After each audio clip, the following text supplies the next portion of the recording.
Who wouldn't want Jesus to be at their party? And not simply because he could turn water into wine. Was somebody doing the math back there? I'm terrible at math, that's why I became a priest. But how many gallons? Yeah. How many?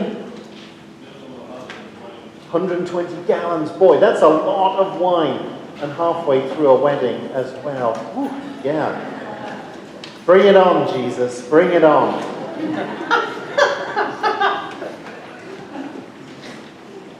And there are so many layers to this beautiful story. It's a tender story when you think about it, because really Jesus helps them out because he doesn't want the bridegroom and his family to be shamed. I mean, can you imagine the wine running out halfway through?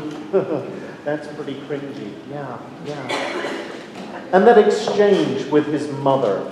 Now, this is reading a lot into the reading, but I sort of get the impression that Mary was somehow connected with the family in Cana, because it specifically says in the Gospel that Mary, Jesus' mother, was there. Oh, and by the way, Jesus and the disciples were also invited.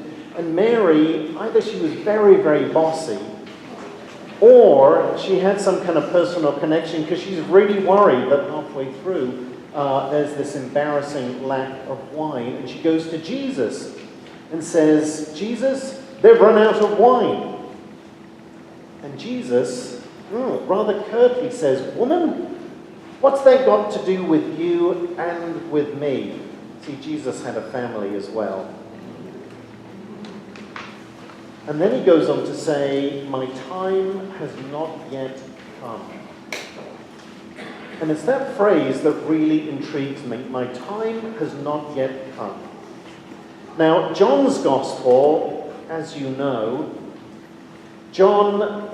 Jesus in John's Gospel is really the Son of God. He kind of knows what is going to happen. He knows what people are thinking. He has this sense of how the story is going to unfold. You remember when the temple authorities send the soldiers and the guards to arrest Jesus in the Garden of Gethsemane. In John's Gospel, they say, well, where is Jesus? And Jesus says, here I am. And they all fall down on the ground. And Jesus kind of almost has to cajole the temple authorities to arrest him. Such is Jesus' power in John's Gospel. Curious then, given that at the very beginning and his first miracle, John has Jesus saying, my hour has not yet come. I'm not ready yet. So here's what happened. So here's what I picture in my mind's eye. Maybe I'm right. Maybe it resonates with you. But Jesus, Mary is really involved with this family. Maybe it's a cousin, maybe it's a relative or a good friend. She's at the wedding. She gets an invitation for Jesus and his disciples because they're always hungry, being on the road. So Jesus and his disciples show up. And there's this horrible, embarrassing situation. There's no more wine.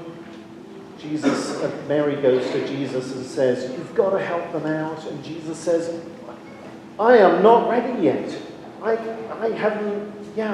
This is not my time. My public ministry, I've got some more things to do. I need to work a little bit more with the disciples. I've got some more praying to do, and I really haven't got my head around this whole Messiah thing yet. But nevertheless, and you notice Mary doesn't argue with him.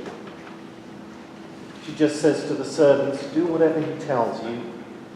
And Jesus, for whatever reason, maybe out of just pure love for his mom, or maybe fear of his mom,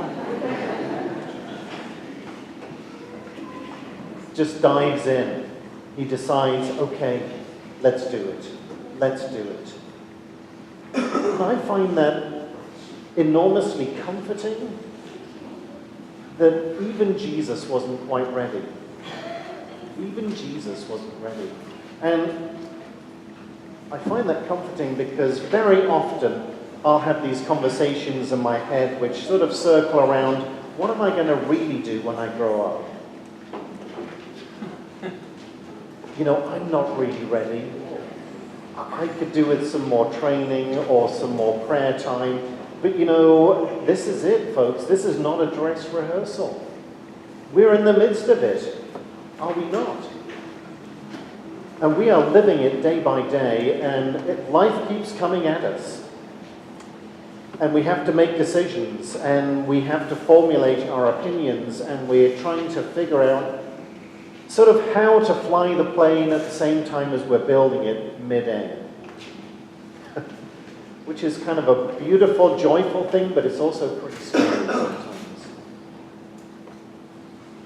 My time has not yet come. Maybe it hadn't in Jesus' mind, but his time had come, and he had to step up in that moment. He had to make the decision in that moment,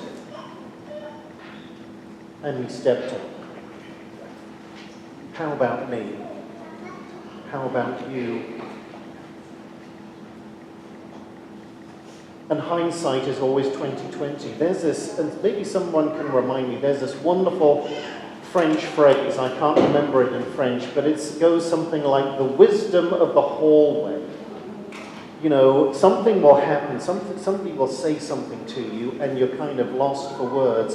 And then it's only afterwards or on the way out you think, that's what I should have said, that was the witty reply, or that was how I should have responded. That's the wisdom of the hallway. Well, most of us are not blessed with that kind of quick thinking. At least I'm not. You probably are. But in the meantime, what's left? Well, I think it's faith.